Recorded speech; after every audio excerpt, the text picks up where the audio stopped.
And we continue to get you more expert voices who will really help us break down all the details that are trickling in as far as the Yes Bank crisis is concerned and what it means for the customers. Joining me on the broadcast is Vinod Kothari, who is an insolvency expert, and also Kewal Handa, who is the non-executive chairman, Union Bank of India. Vinod, if I can first come to you, because the one question that people are asking at this point is that why did this problem arise in the first place, especially after we had seen the PMC crisis? Shouldn't the RBI as a regulatory body should have foreseen this much earlier and taken necessary steps in time?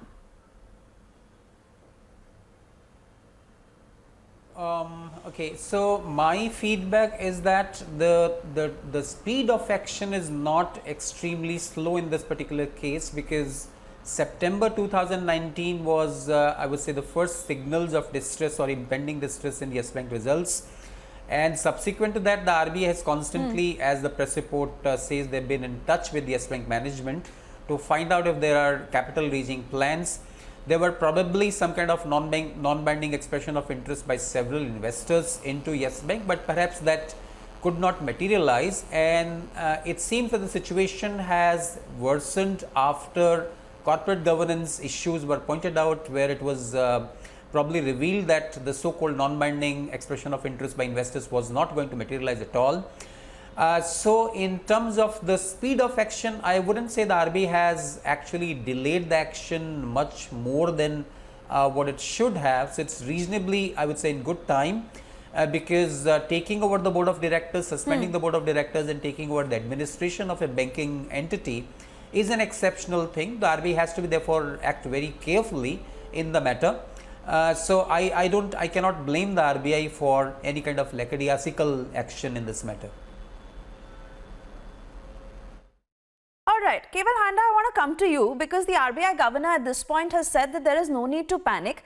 30 days is an outer limit. They would be able to implement a scheme to revive the bank probably even earlier than that. But considering we have seen the PMC bank crisis, everyone really wonders if that 30-day limit is something that they will stick to. If the problem gets solved earlier, well and good. But what if it takes more than that?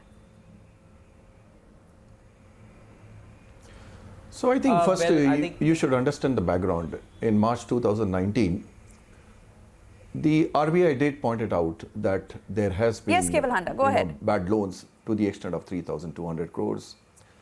You know, you need to understand that early as March 19, the RBI did point out there is a bad loan of 3,200 crores and there were diversion around roughly about 970 crores. And they gave them an adequate time to make provisions and also to find a capital to capitalize the entire bank.